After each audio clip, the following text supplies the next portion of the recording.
Selamat pagi pemirsa. Selama beberapa menit ke depan, Anda akan bersama saya Lilis Nurlela dalam acara Merdeka TV. Membahas berita aktual dan terpercaya. Pemimpin yang baik tidak hanya mampu membuat keputusan yang tepat, tapi juga mampu menginspirasi dan memotivasi orang-orang di sekitarnya untuk bekerja sama dalam mencapai tujuan bersama.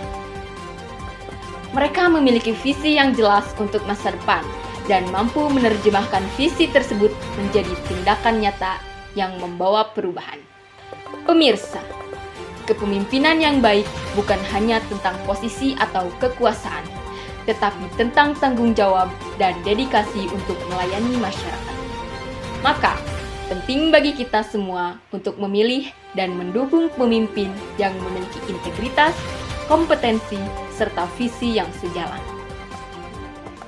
Sudah ada rekan kami Gina Siti Nurfadilah yang akan mewawancarai secara langsung salah satu pemimpin di Desa Pamalayan, Kecamatan Cijengjing.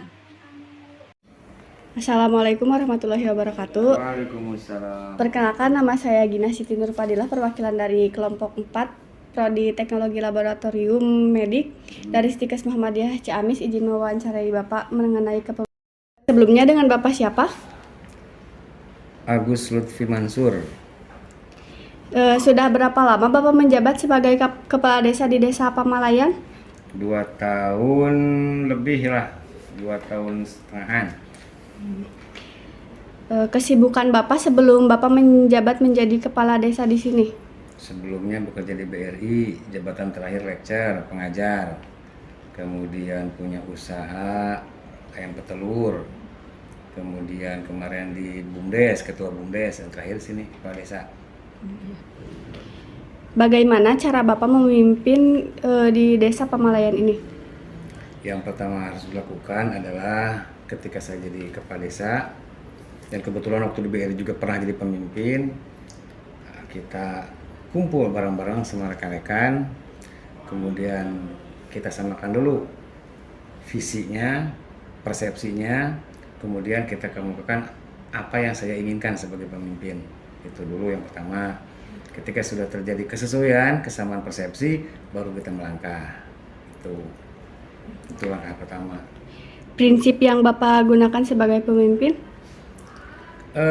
Harus sesuai tupoksi, ya, tugas pokok dan fungsi. Itu dulu. Jangan sampai terjadi nanti ada kaur keuangan, tiba-tiba mengerjakan kaur kesra. Nah, itu kan ada overlap, itu yang tidak boleh terjadi. Kecuali kalau dalam kondisi tertentu, misalnya ekbanknya atau kaur kesranya sedang berhalangan, saya tugaskan kaur umum untuk menjadi ekbank. Seperti itu baru boleh. Itu. Cara menyelesaikan masalah? Cara menyelesaikan masalah, kita tanya dulu, ini masalahnya dari mana nih? Misalnya dari kasih pemerintahan. Nah, kita tanya-tanya dulu, kita analisa dulu. Kalau di kedokteran itu kita diagnosa dulu ya. Nah, kita diagnosa, kemudian baru kita bisa menarik kesimpulan. Sudah tersimpul, baru kita cari solusi. Seperti itu. Selama Bapak menjabat, tantangan terberat Bapak sebagai pemimpin itu apa saja? Menyamakan persepsi dengan rekan-rekan, itu yang paling susah. Karena setiap orang itu kan beda kepala, beda pemikiran, beda posisi.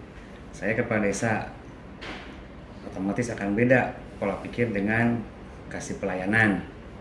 Karena latar belakang sekolah beda, tentunya. Misal, saya pernah sekolahnya dulu sampai kuliah S1.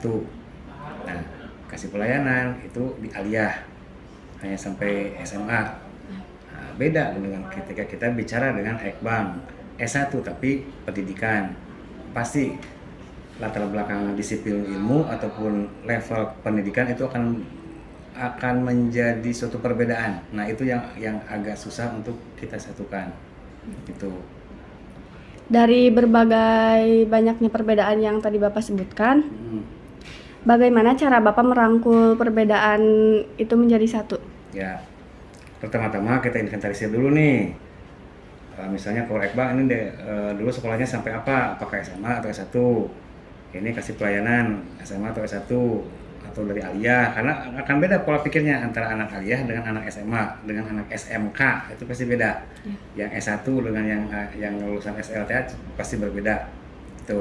Nah, kita rangkum ya, kita rangkum, kita bikin semacam ramuan lah, ini kira-kira cocoknya nih cara memperlakukan, terutama cara memperlakukan, karena seni seorang pemimpin ya, yang pertama itu pemimpin harus menunjukkan bahwa sayalah pemimpin, bahwa sayalah yang harus paling tahu. Karena rumus seorang pemimpin, apalagi pemimpinan di misalnya kalau di desa atau di pemerintahan kompleks ya. Jadi rumus seorang pemimpin nanti juga nih, kalau jadi pemimpin itu harus tahu banyak dari sedikit. Nah, seorang kabag kalau di pemerintahan, misal saya pemimpin, saya cukup dengan tahu sedikit dari banyak. Karena di desa itu kan ada kaitannya dengan BPD, urusan dengan pemerintahan, kecamatan, kabupaten, ada dengan hubungan sosial kemasyarakatan, ada kaitannya dengan politik, ya, pembangunan, pemberdayaan, dan lain-lain. Nah, sebagai seorang manusia, saya tentu tidak akan mampu untuk mengetahui semuanya. Jadi seorang pemimpin itu cukuplah tahu sedikit tapi dari banyak. Kalau tahu banyak dari sedikit, ya itu bagian pelaksana. Misalnya Neng sekarang jadi kaur keuangan di desa, cukup dengan menguasai bidang keuangan itu sudah menjadikan Neng seorang kaur keuangan yang bagus. Nggak usah tahu Ekbank kerjanya apa, Kesra kerjanya apa, Amil kerjanya apa, Sekdes kerjanya apa, nggak usah tahu. Itu kewajiban saya untuk tahu, meskipun tidak semuanya, tidak sampai detail. Nah, itu rumus seorang pemimpin. Yang kedua, kita usahakan di tempat kerja itu kondusif, nyaman, ada kesetaraan, meskipun ada perbedaan posisi. Karena saya kepala desa, otomatis yang di bawah itu kan bawahan. Tapi jangan pernah berucap ke bawahan itu, kamu mah anak buah saya, itu jangan.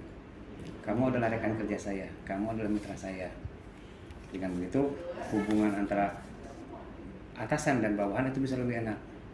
Yang kedua, ketika kita berdiskusi, ya misalnya untuk memecahkan suatu masalah, usahakan jangan dari pemimpin ide itu muncul, tapi biarkan mereka yang punya ide. Kita lempar, sok saya ada yang punya ide tuh, nanti orang ngomong A B C D, padahal itu sudah ada di sini, tapi biarkan mereka yang ngomong. Nah, ketika ide tersebut kita laksanakan, kan suatu kebanggaan bagi mereka, padahal sebelumnya ide itu sudah di sini, tapi biarkan mereka yang ngomong. Seperti itu. Itu trik, tips, salah satu cara supaya apa yang kita perintahkan itu mereka kerjakan. Nah, itu salah satu tipsnya. Ada lagi atau kurang puas? Apakah ada panutan dari tokoh-tokoh pemimpin? Tokoh pemimpin banyak. Yang paling pertama tentunya Nabi Muhammad. Itu kan pemimpin semua ya.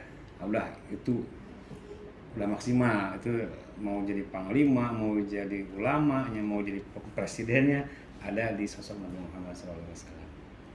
Itu yang global lah, semuanya harus tahu. Sekian wawancara langsung di Desa Pamalayan kepada Kepala Desa. Saya kembalikan ke Lilis Nurella.